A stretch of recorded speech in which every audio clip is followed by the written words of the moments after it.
प्यारे विद्यार्थियों नमस्कार, स्वागत है आप सभी का आपके अपने YouTube चैनल आरपी स्टडी में। तो आज की इस क्लास में दोस्तों बात करने वाले हैं राजस्थान सीईटी परीक्षा 2024 के बारे में। अगर आपका भी एग्जाम सीईटी का है दोस्तों तो आज बात करने वाले हैं सीईटी की परीक्षा की आपका ना ओएमआर कैसे भरनी है, कौन सा पेन यूज़ करना है, साथ में क्या क्या लेके जाना है, तुक्का कैसे मारना है और कौन सी गलती नहीं करनी है, सारी बात करेंगे। अगर आपका भी एग्जाम सीईटी का है ना तो एग्जाम से पहले इस वीडियो को आप देख के जाना, आपको काफ़ी ज़्यादा हेल्प होगी। ठीक है दोस्तों, पहले बात करेंगे साथ में क्या लेके जाना है। सबसे पहला स्टेप क्या रहता है, साथ में लेके क्या कर जाए। तो पहली बात दोस्तों आपको बताना चाहता हूँ कि आप नॉर्मल कपड़े पहनना है पहली बात तो, ठीक है। ज़्यादा कोई हाईफाई कपड़ा नहीं पहनना है, नाइटी टी शर्ट पहन के जा सकते हो ताकि आपको बस में भी सुविधा होगी बैठने वगैरह में। ठीक है, अब देखिए यहाँ पर बात करें साथ में क्या क्या लेके जाना है। तो देखिए दोस्तों, साथ में लेके जाने से पहले आपका एक तो एडमिट कार्ड, क्या लेके जाना है दोस्तों, एडमिट कार्ड लेके जाना है। क्या लेके जाना है दोस्तों आपको, एडमिट कार्ड। एडमिट कार्ड के बाद में आपके दो फोटो, क्या लेके जाना है दोस्तों, दो फोटो लेके जाना है और एक आपका एडमिट कार्ड और एक ऐसा कोई दस्तावेज, ऐसा कोई भी दस्तावेज जिस पे आपकी क्या लिखी हो, आपकी जन्म डेट लिखी हो, जैसे पैन कार्ड हो गया, आधार कार्ड हो गया। ठीक है, ये आप लेके जा सकते हो। ये तीन चीज़ें तो क्या है आपको डॉक्यूमेंट के रूप में लेके जाना है। ठीक है, और एडमिट कार्ड देखो बारिश का मौसम है तो एडमिट कार्ड दो निकाल देना। ठीक है, दो लेके जाना ताकि कोई भी दिक्कत ना आए। फिर दोस्तों बस की बात करता हूँ मैं, तो सब बस है रोडवेज बस, जो बस सरकारी बस है ना वो बस आपके लिए फ्री है। रोडवेज बस की सुविधा आपके लिए दोस्तों है, वो एडमिट कार्ड दिखाओगे तो वहाँ पर आपको फ्री हो जाएगी।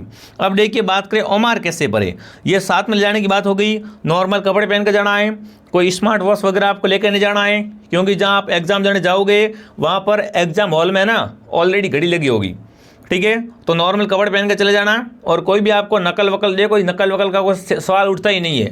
ठीक है ना, कोई भी आपको डिवाइस वाइस लेके जाना ही नहीं है, क्योंकि इसमें आपको ओनली पर 40% अंक लाने हैं। ठीक है, कोई बड़ी बात नहीं है। अब देखिए ओएमआर कैसे भरनी है, ओएमआर शीट भरने का सही तरीका क्या है, चाणक्य की नीति क्या है। काफ़ी विद्यार्थी गलती कर देते हैं ओएमआर भरने में।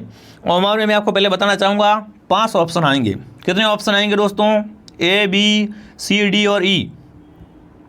ये पहले जो 5 ऑप्शन है, 5वां ऑप्शन ई, ये आपके जब नेगेटिव मार्किंग इसलिए दिया गया था, पर आपके एग्जाम में भी सीईटी में नेगेटिव मार्किंग नहीं है। ठीक है ना, तो पहली बात आपको 150 प्रश्न आएंगे ना, तो 150 में से आपको 150 पूरे करने हैं। प्रश्न कोई भी आपको खाली नहीं छोड़ना है और किस में भी आपको ई ऑप्शन नहीं भरना है। ठीक है ना, ई ऑप्शन आपको किसी भी प्रश्न में नहीं भरना है। ठीक है, और प्रश्न को खाली मत छोड़ना, क्योंकि ई किस लिए था, नेगेटिव मार्किंग के लिए था।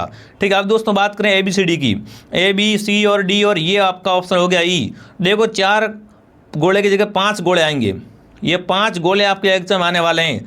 देखिए अगर बी सही है तो बी वाले गोले को आपको भरना है। काफ़ी विद्यार्थी क्या कर देते हैं, टिक लगा देते हैं, जो कि बिल्कुल गलत है। न तो आपको टिक लगाना है, न आपको गोले को आधा भरना है। व्यवस्थित तरीके से साफ सुथरा काम करना है। क्या करना है आपको, बढ़िया तरीके से पूरा गोला ऐसे भरना है दोस्तों। और शुरुआत करनी है वो आपको किनारे से करनी है, किनारे से ऐसे ऐसे करते करते पूरा आपको व्यवस्थित गोला भर के आना है एग्जाम में। ठीक है, गोला थोड़ा भी बाहर नहीं जाना चाहिए, बढ़िया तरीके से गोला भरना आपको। और पहले प्रश्न को एक बार पढ़ना ध्यान से। काफ़ी सारे विद्यार्थी क्या करते हैं, प्रश्न कुछ पूछ रहा है उत्तर कुछ और दे रहे हो आप, तो पहले समझना, कभी कभी गलती कर देते हो। कहीं लिखा हुआ था कि इसमें से कौन सा है ना, और कभी कभी लिखा होता है कौन सा इसमें से नहीं है। तो पहले प्रश्न को ध्यान से पूरा पढ़ो। अगर प्रश्न को आप 2 बार पढ़ते हो ना तो उत्तर अपने आप आ जाता है। अब देखिए कौन सा पेन यूज़ करें, तो पेन मैंने बता दिया आपको, पेन अपन को नीला यूज़ करना है। ठीक है, और पेन की विशेषता क्या है, ऐसा पेन लेकर जाना है एग्जाम में, कैसा, जिसका नीब थोड़ा ज़्यादा हो। मतलब अगर नीब चौड़ा होगा ना तो गोला भरने में बहुत आसानी होगी, आपका समय बहुत कम लगेगा। ठीक है ना, गोला भरने में क्या होगी, आपको आसानी होगी, क्योंकि नीब अगर ज़्यादा होगा या गाढ़ा होगा तो आप क्या है आसानी से बहुत ही कम समय में घेरा कर पाओगे। ठीक है, पूरा व्यवस्थित तरीके से आपको क्या करना है दोस्तों, गोला भर के आना है। ठीक है, 2 पेन लेके जाना। कितनी पेन लेके जाना दोस्तों एग्जाम में, 2 पेन। अब देखो साथ में क्या क्या लेके जाना है, एडमिट कार्ड हो गया, 2 फोटो हो गए, आधार कार्ड हो गए और 2 पेनें हो गई। ये चीज़ तो आपको साथ में लेके जाना है। और देखो बारिश का मौसम है तो आप पॉलीथिन वगैरह लेके जा सकते हो। ठीक है, अपनी सुविधा अपन को खुद करनी पड़ेगी। अब देखिए तुक्का कैसे लगाएं, मेन बात तुक्के की आती भाई है ना, तुक्का गुरुजी कैसे मारे। अब देखो ये प्रश्न है, प्रश्न में आपको 5 ऑप्शन मिलेंगे, 5वां ऑप्शन आपको भरना नहीं है। ठीक है, तुक्का मारने के लिए विद्यार्थियों क्या करना आपको, पहले प्रश्न को पढ़ना है कि रामदेव जी मेले का प्रतीक है। रामदेव जी के मेले का प्रतीक क्या है, ठीक है, ये आपको बताना है। अब देखिए, राजस्थानी धरोहर है, सांप्रदायिक सद्भावना का मेला है, राजस्थानी कला संस्कृति है, या राजस्थानी इतिहास की महिमा है। तो देखो यहाँ पर अगर आप तुक्का मारते हो चारों में से तो आपका प्रश्न 25% सही होने का चांस है। पर यहीं पर अगर आप क्या करते हो, चारों में से दो को काट देते हो कि भाई धरोहर में तो नहीं है मेला ये, है ना, इतना तो आपको पता होगा, और कला संस्कृति का भी इसके संबंध नहीं है। पर देखो इसमें से दो ऑप्शन बचे, कौन सा, सांप्रदायिक सद्भावना का मेला और राजस्थान के इतिहास की महिमा है।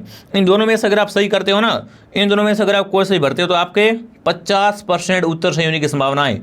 25 से 50 हो गई देखो, इसलिए बता रहा हूँ, चारों में से पहले दो ऑप्शन को काटना, फिर दोनों में से एक में तुक्का मार देना, ठीक है ना। तो यहाँ पर बी ऑप्शन है आपका राइट, रामदेव जी मेला क्या है, सांप्रदायिक सद्भावना का मेला है दोस्तों, ठीक है। ऐसे आपको तुक्का लगाना है और प्रश्न खाली मत छोड़ना, खाली प्रश्न आपको कोई भी छोड़ना नहीं है। क्या पहन के जाना है, बेस्ट आपकी ड्रेस है nightie T shirt, nightie T shirt पहन के जाना दोस्तों, ज़रा आपको हाईफाई कपड़े वगैरह पहन के नहीं जाना है, ठीक है। जो आपके साधारण वस्त्र हैं वही आप पहन के जाए विद्यार्थियों, ठीक है। और शूज वगैरह बिल्कुल आपको वहाँ पर बाहर खुलवा दिए जाएंगे विद्यार्थियों, ठीक है। और घड़ी है वो भी वहाँ से ली जाएगी, तो इसलिए बता रहा हूँ घड़ी पहन के ही मत जाओ, क्योंकि घड़ी एग्जाम हॉल में ऑलरेडी होगी, ठीक है। बाकी आपको एकदम सिंपल जाना है, ठीक है। लॉन्ग जो होते हैं ना कान में आभूषण वगैरह है, वो आभूषण आपको निकाल के जाना है, ठीक है। आभूषण वगैरह आप निकाल के जाना विद्यार्थियों, पहले ही बता रहा हूँ। और बाल थोड़े व्यवस्थित करवा देना। उसके बाद दोस्तों बात करें पेपर सॉल्व करने का तरीका क्या है। पेपर सॉल्व करने का तरीका आपको पता, आपका पेपर है उसमें अलग अलग विषय हैं, जैसे राजस्थान का जीके है, इंडिया जीके हो गया आपका, है ना, गणित, रीजनिंग, इंग्लिश, आपको ध्यान रखना है जो विषय आपको पहले आ रहा है ना उसको पहले करना है। पहले आपको यूँ नहीं कि आपको रीजनिंग नहीं आती, पहले रीजनिंग में फंस गए, तो रीजनिंग में पहले नहीं जाना आपको, पहले जो आपको आ रहा है वो कर दो। और साथ में थोड़ा सा टिक मारते रहो, ऐसे थोड़ा लंबा टिक नहीं मारना है, थोड़ा सा बिंदु करते रहो तो कि आपको मालूम पड़ेगा ये मैंने प्रश्न कर दिया है, ठीक है। ऐसा टिक मारते मारते थोड़े थोड़े बिंदु लगाते हुए आप पूरा पेपर को कीजिए। पहले जो आपको आ रहे उसको करना है, फिर जो नहीं आ रहे उन पर तुक्का मारना है। तुक्का कैसे मारना मैंने बता दिया है, ठीक है। पर प्रश्न आपको पूरे 150 अटेम्प्ट करना है, प्रश्न एक भी छोड़ना मत, पहले ही बता रहा हूँ, ठीक है ना। और एग्जाम में गलती क्या नहीं करनी है, बिल्कुल आपको न तो इधर उधर देखना है न किसी से पूछताछ करनी है, इससे क्या होगा, समय बर्बाद होगा, ठीक है। आराम से पेपर को एक बार पढ़ लो, फिर गोले भरने स्टार्ट कर दो। आराम से आपको पेपर हल करना है, जो पहले आ रहा है उसको पहले करना है, जो नहीं आ रहा है उसमें लास्ट में तुक्के मार देने, ठीक है। खाली मत छोड़ना, इसमें कोई बड़ी बात नहीं है दोस्तों। 40% अंक की तो आपको लाने हैं, ठीक है। टाइम मैनेजमेंट कैसे करना है, जो नहीं आ रहा है ना उसको लास्ट में कर देना। काफ़ी क्या करते हैं, रीजनिंग पहले कर देते हैं और रीजनिंग में कुछ आता वाता है नहीं, तो उसमें आप फंसे रहते हो। इसलिए बता रहा हूँ जो आ रहा है वो पहले करना, जो नहीं आ रहा है वो लास्ट में कर देना, ठीक है दोस्तों। और यहाँ पर देखो RP की क्या है, RP पर संपूर्ण CET क्लास चल रही है, ठीक है ना। तो सभी सब्सक्राइब कर लो और CET का ऑनलाइन क्लास ज्वाइन करो। अब तक आपने टेलीग्राम ज्वाइन नहीं किया है तो टेलीग्राम का नाम है RP ज्वाइन कर लो विद्यार्थियों, ठीक है। और आप कमेंट करना ये क्लास आपको कैसे लगी, जानकारी कैसे लगी, और ये सारी चीज़ें आप ध्यान रखना, ठीक है दोस्तों। और आप सभी को ऑल द बेस्ट, मिलते हैं आपके एग्जाम के बाद में। और अभी भी क्लासें आ रही है, एक क्लास मॉर्निंग 8 बजे, दोपहर 2 बजे और शाम को 9 बजे, ठीक है ना। तीनों क्लास को ज्वाइन कीजिए और आगे भी हम आपके साथ में जुड़े हुए रहेंगे। चलिए विद्यार्थियों, आप सभी को उज्जवल भविष्य की कामना करता हुआ जय हिंद, जय भारत।